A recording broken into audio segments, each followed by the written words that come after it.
Good morning, ladies and gentlemen. My name is Dr. John Belkowitz, and today is Math Monday, and we're excited to bring you some information for this winter season, especially when we're getting into those cold snaps.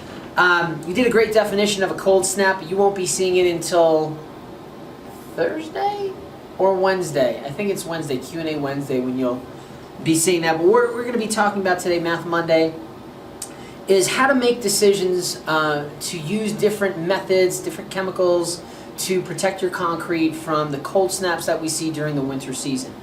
So the impetus of everything that we're doing today with all these little levers that we're working with is trying to maintain that temperature of concrete, more specifically the activation energy. And if we don't maintain that activation energy that the concrete needs to start kicking off those thermokinetics of cement hydration, our concrete's going to fall asleep. And when our concrete falls asleep, especially in these freezing conditions, it's not going to gain strength. The water in it might freeze, causing crystallization or a porous microstructure that can definitely compromise the compressive strength of the concrete and, of course, the durability and service life. We did a hydronic heating thing where we looked at two slabs. One not hydronically heated with just a blanket, I believe, and the other one with hydronic heating. I think, I can't remember which vlog it was, but Haley will in the section below. And we ended up with the hydronic heating, we got 6,000 PSI at 28 days, and with the non-hydronic heat, we got 600 PSI. So that freezing, yeah, you didn't see that one? It was pretty good. Uncle Richard came out to finish the slabs for us. So that's the activation energy, and that's what we want to really work with here, and that's what we're going to be playing with all these levers. So let's get into it. So the way that we're going to approach this is by using a 10-degree incremental system that I've been using for years. Now, you can go a little bit crazier. You can drop it into 5 degree. You can even drop it to 1 degree. It's really how much work that you would want to put into it. But let's just dive into it. Ding! All right, so what we're looking at today is this little system that we put together where we have 10-degree increments dropping from 70 degrees down to 21 degrees Fahrenheit. And with that, we're going to include incrementally these different levers.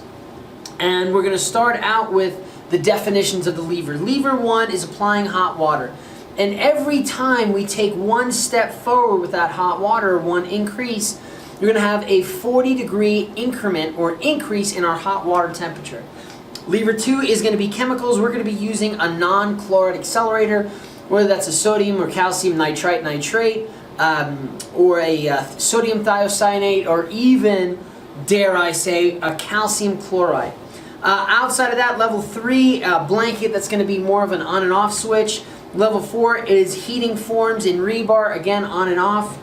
And then level 5 is hydronic heating. And every time we have a step up, that's going to be an increase of 40 degrees Fahrenheit for every one step. Okay, so from 70 to 61 degrees, you really don't want to start using anything except for maybe some chemicals.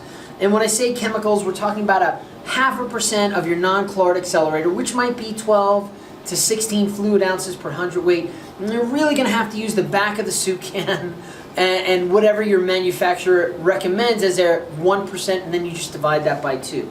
But when we're in our 70 to 61 degree, we're really not overly concerned, and it's what we're concerned with is the activation energy of concrete. All right, 60 to 51 degrees.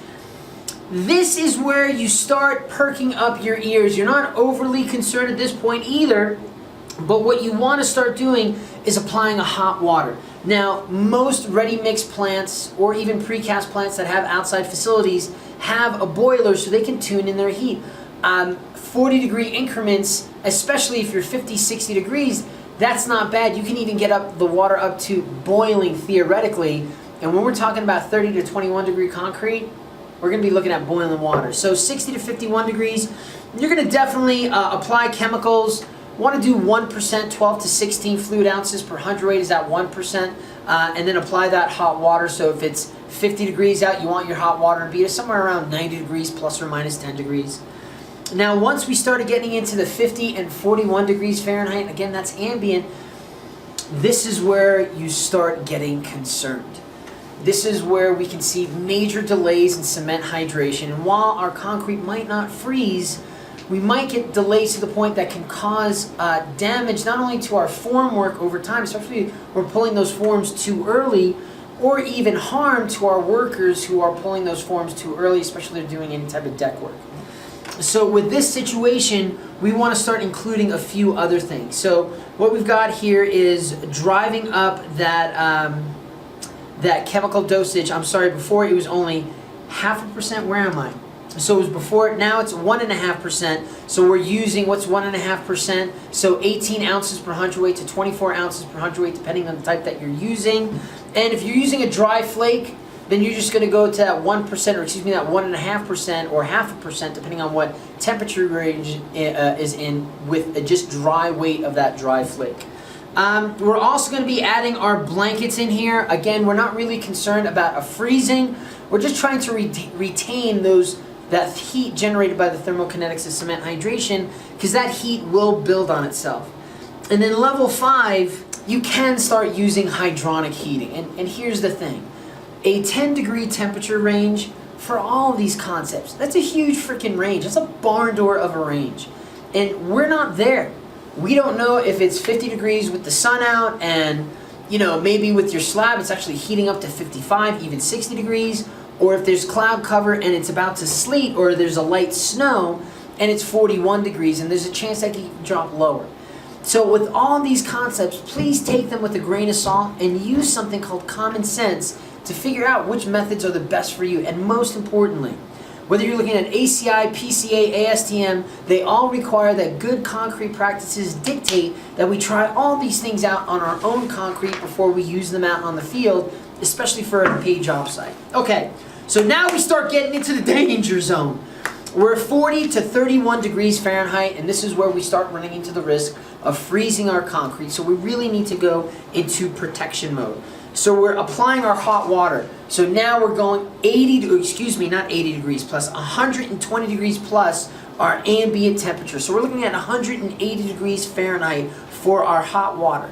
We're definitely using our chemicals. We're at 2%, 24 to 36 fluid ounces per hundredweight. Definitely using our blankets, heating our rebar.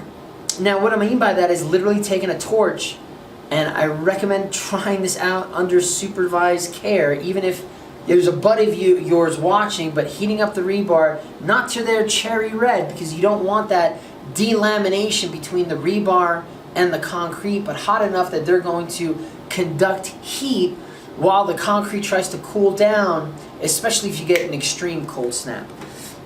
Again, with the hydronic, now we're going to be bumping that up to 80 degrees Fahrenheit, and we're trying to, again, maintain that temperature. We're not trying to drive it up too much to cause a huge differential between the ambient or even the concrete temperature and the hydronic, because from there we can start getting thermal shock, thermal shrinkage, and cracking, and that sucks. All right, so this is the fun one. 30 to 21 degrees Fahrenheit. I've actually had the pleasure of pouring in the negative 20s. So while some folks, especially y'all in Austin, Texas, think that this is impossible, it's not only easy to do, but if you have practice, it'll make you look like the best concrete placer, finisher, ready mix provider on the block. So let's dive into it. When we're in 30 to 21 degrees, we definitely have freezing. So it's not just the thermokinetics of cement hydration. I feel like my face mask is starting to pop off in my head. It's starting to hurt a little bit. Okay, so 30 to 21, we've got to make sure that we're not freezing the water, and of course, keeping those thermokinetics of cement hydration kicking off. So the first thing is applying that hot water. And we want to get that water to boiling or pretty dang close. And I know everybody's got a boiler. I just don't know if there's anybody who actually been putting boiling water in concrete. What we're really relying on is maintaining or increasing the temperature of those frozen aggregates that are getting in there, and really heating those up before they cool down the concrete. But more importantly, we're going to rely heavily on our non-chloride accelerators or chloride-based accelerators here. Now we're looking at anywhere from 3 to 4%, and we're driving it up because we need those salts in there to kick off those thermokinetics of cement hydration, because that 30 to 21 degrees, that is going to put our concrete to sleep if we allow it to. And with 30 to 21 degrees, it won't wake up. All right, level 3, we're adding our blankets in. Duh. And in these blankets, what I would suggest is you sandwich blanket, hydronic heating, blanket, so you can retain that heat. And really, when we're using our hydronics, you always want to do blanket, hydronic, blanket, just to retain that heat and also protect the concrete from those hotter pipes. When we do our hydronic heating, we always make sure we're insulating, because those pipes, that localized heat can be anywhere from 90 to 120 degrees, and again, that'll cause thermal shock and cracking later on.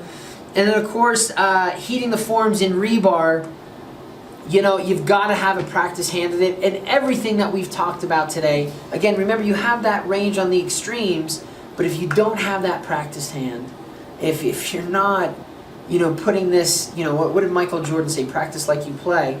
It's not a wise decision to put it into the field, into the operational sector. It might cause more harm than good. And above all, if you don't have to pour when it's freezing outside, don't pour. Spend time with your kids. Read a book. So anyway, thanks for joining us today. We're going to head on home. It's about to snow out, talking about cold weather. Don't forget to like and subscribe. Ding that bell for notifications. Go Concrete! Big!